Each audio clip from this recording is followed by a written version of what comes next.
Hi, welcome back to Python 7. Today I'm going to be covering graphs with multiple lines. So let's hop into Jupyter Labs and begin. So here we are. We're covering first Matplotlib Objects and then functions to make two scales, and then there'll be a demonstration as well of using all of these things together. So we're about to walk through a more advanced graph design that allows you to add multiple lines that should say to the same axis, and even have a second y-axis as well. We'll use the temperature and voltage data from our thermometers and solar panel as the example to work with in this lesson. So props to Henry and Sean over in the prototyping and Arduino department for that. So first we're going to import our libraries and we're going to read in our data that I've kept in the results CSV. I'll just show you that here. So we've got a column for our time, the Dallas thermometer, the PT1000 thermometer, the T6 thermometer, and the solar panel voltage as well. So we'll execute this cell to import the libraries and read in that data set.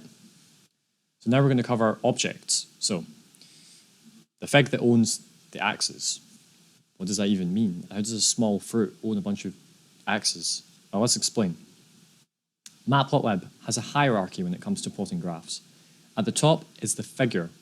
The figure is like a big bin or a basket that we keep each individual plot in. So the official name for plots in Matplotlib is axes, with an E there, rather than axis, it's axes. So in every axis, there's an X and Y axis. So the axis belongs to the axes, and the axis belongs to the figure. And a figure can have multiple axes inside of it. So you can imagine that one big figure has many plots inside of it. So to plot two different kinds of data, temperature and voltage, we need to use two different axes in order to control specific elements, such as an axis with a different scale. When we want to plot more than one axis, we use plot.subplots. So here, we've got, this is the layout for how you use plot.subplots. So when we execute it, we don't get anything useful. If we did have stuff below this, then this axis here, this figure rather, this whole figure, this whole area is called a figure, would contain things. But we have no other functions for plotting, so it's just this that Jupyter has displayed to us. So I've not shown you assigning two variables to the same function. The reason we can do this is because this function, this plot.subplots, actually returns more than one value to us. So the first thing it returns is the figure object. And we put that in fig, short for figure. So the figure is this whole kind of box that contains the axes. Okay. Ax1 is actually the graph here. This is the axis, this plot. So a plot is also the axis. If we had more than one axis being plotted, then what you would see is you could actually see how big the figure is. In that if we had one here, we could have another one here, we could have another one along here, and the figure would encompass them all in this whole area. So we now have both the figure and the axis object assigned to variables. When we call functions related to plotting, we'll now need to consider which object to call it on. So calling on the ax1 variable, we'll apply the function to only that graph, or plot on the graph, which is what we're looking to do. We will use ax1 and ax2 to create our two scales on the same graph plot. But we will be able to have different settings for both lines. So now I'm going to show you how to create two y-axis scales. So we'll plot the lines on a single graph, but we'll need to have a different scale as well. These lines will share the x-axis. Remember, the x-axis represents time in our data. So this time column will represent the x-axis. We say that they are twinned with the x-axis because they share the same values on it when plotted. We have a function that will twin them with the x-axis, and it's ax1.twinx. Okay. We can assign this value, this new object, to ax2. So say that ax2 is equal to ax1.twinx. This means that we now have a new axis object, and it shares the same x-axis as ax1. So that's what that does. We've created our second axis object, and we've twinned it with the axis1 x-axis. Now we can plot our lines according to which axes they belong to. So we've got ax1 and ax2. Our solar panel voltage we will assign to ax2. So here I'm plotting, ignore the variable for now and just look at the plot function. So we've got ax2.plot. It's not plot.plot, it's ax2.plot. this shows that we are plotting a line specifically in this axis. So we'll be able to control specific elements and values in that axis, like the y-axis scale and a label, for example. So when we execute this, oh, pardon me, this is me not executing in the correct order.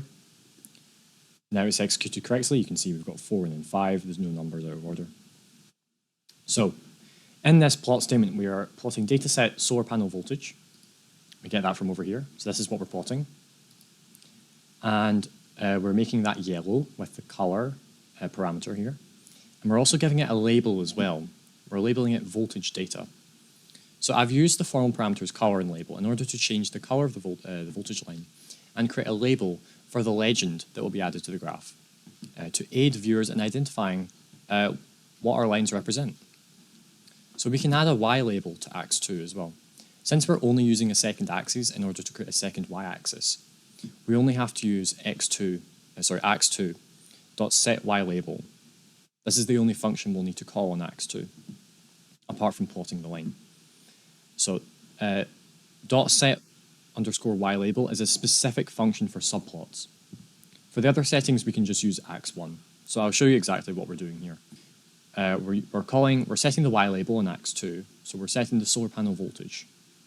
This is the label that's going to be on the right-hand side on the Y-axis. And then we're setting the ax1 Y label as well, so that's temperature. And then we're setting the X label. Now, remember that both axes, ax1 and ax2, are twinned, and they will share the X-axis. And it doesn't actually matter which axis we call it on. We could call ax2.setXlabel, or we could call ax1.setXlabel. Either way, it doesn't matter because they're twinned. They both share it. But I've just called it on ax1 just to keep it simple. And then we can put a title on it as well, just using plot. All of these functions, they just occur to the whole figure, and if there are any other axes, they'll be assigned to each of them as well. So plot.title, temperature and voltage graph over 1 hour, we've got that at the top. We've not put any data on yet. This isn't actually, any of the plots that you see are not going to show anything until I combine all of the code in one big cell down the bottom. So we're putting the minor ticks on, and we're also plotting the grid as true as well. So we're going to plot the data from the thermometers on ax1 next. We will assign each plot to a variable so that we can fetch the labels for the legend later. Okay. So what this is doing is we are creating what's called an artist object every time we call plot. Each ax1.plot in a different data set with different values like a grey color or a new label, we call them artists. We call them artists because they draw things on our plots. And each one is a different object, and we're assigning that object to line 2. Now, the object is going to have different characteristics. What we are interested in fetching later on is the label. So the label says PT1000 data, and we want to put that on our legend later on. But because we've got 2 axes, it gets a bit convoluted in order to put them on a single legend. So what I've done is I've put the objects, each individual object, in its own variable, and I'm going to combine them later on. And then I'm going to fetch each label value for the legend. It's very simple, and I'll show you how it's done. So we can execute that. It's not really going to do anything for now. So finally, this is where we get the labels. So we'll get the label using a list comprehension, and then the get label function. And then we'll add the legend, we'll save the figure, and we'll show the plot as well. So here, line 1, that's our ax2, this is our voltage line. Line 2, line 3, line 4. These are each of these. These are artist objects. The objects are all being combined and they're being placed in lines. Lines now holds a collection of artists. And we're here, we've got a new variable, labels. We're saying labels is equal to. Now, I need to quickly explain what a list comprehension is. A list comprehension is a way of making a list. That's what it does. List comprehensions always start and end, with square brackets here around a statement. So we've got here l.getLabel for l in lines. What does that mean? We've got a for loop in here. I've not covered loops, but I'm hoping that you can see what's happening. For l in lines. Lines is a collection of artists, and what l will do is, because it's a for loop, l is going to go, right, l takes on the value of line 1, and then what happens to l is we perform this function on it, we get label. So getting the label will basically just take whatever string is in the label parameter, and it will place it in the list. And then L will go, right, I was on line 1, but now because it's a for loop and I've performed the function, my job is now to move on to line 2. And the function gets performed again, and the result gets placed in the list, in the labels list. And then L moves on to line 3 and does the same thing. It fetches the label string, puts it into the list. And then L moves on to line 4, puts the label string into the list. And then it would keep on going until we're finished. But there's only 4, so there will be 4 values in labels, and I can print labels out. As you can see, this is what labels is. It's a list that contains the labels from our artists. We've gone in and used this function getLabel to fetch the values from our artists. I hope that's explained what that's doing. It's a bit complicated. It's a bit more than what you've seen before, but it will just work. The process just works. The code all works. Artists, objects, fetching functions, and this is what we get. This is what we were aiming for here. A legend that contains each label in a single one, and you can see the color of the line next to it as well. So when we're calling the legend function, we place the lines in, so that's the collection of artists, and then we've got the labels as well. So that means it's looking at the artist objects and going, right, so the lines and labels are in the right order, and it's looking at the other characteristics of the lines, like the color and what type of line it is. It might be dashed, it might be dotted, and it's displaying that next to the label. That's what it does. And it's going to be very useful in this demonstration because you'll see why it can get confusing when you have many lines. Let's begin. Import the libraries, assign the values in our dataset to the variable dataset, make an axis object with the plot.subplots, twin the x-axis with a new axis, so we have 2 axes now. Set the y label of the second y-axis, voltage. Set the y label of the first y-axis, temperature. Set the x label, this will be shared between them. Plot the title, this will be displayed at the top, the overall title of the graph. Plot the minor ticks on, this means that they will be shown when we plot the grid. Next up, actually plotting the lines. We've got line 1s, this is all the temperature ones. We're assigning the artists to LNS1, this is short for lines 1. I'm just using short text to condense the code. We've got the correct labels, this is what you want to be displayed on the legend. We've got colors as well.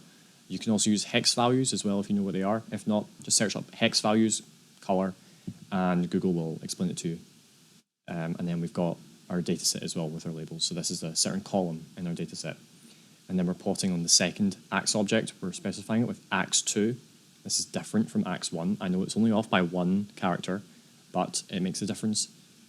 And then combine all the artist objects into a single collection, and then do a list comprehension to get the labels from each artist, plotting the legend using the lines collection and the labels, and I've used this parameter lock location, and I've put it in location 0, and when I save the figure and show it, this is what we get.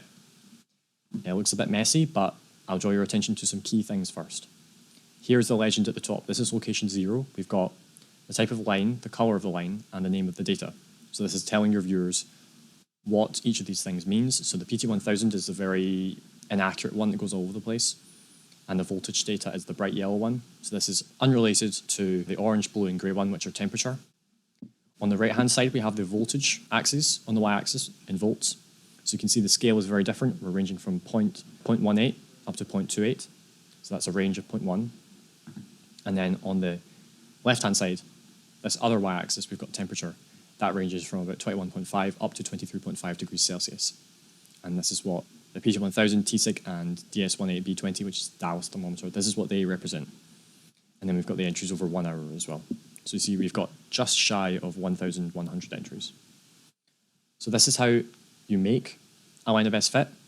This is what it looks like now with the raw data. And it doesn't look very nice. But in the next video, I'm going to cover filters and statistics. And we'll learn how to reduce the noise in our graphical data by using filters. We'll also go over different methods of filtering data and show how to use basic statistics to do so. And we'll use libraries to assist us as well. So you can almost see the line that comes from these, you know, the peaks and the troughs. And you'll see how it affects the PT1000 data as well, because that is the most amazing one, the way that one works. It's all very simple though, and I'll show you in the next video. It's about the same level of difficulty as this stuff here. So thanks very much for watching. I hope you found that helpful. This will be very useful for your project work and the report as well that you need to do right up at the end. So I will see you in the next video in Python 8 for filters and statistics. Bye!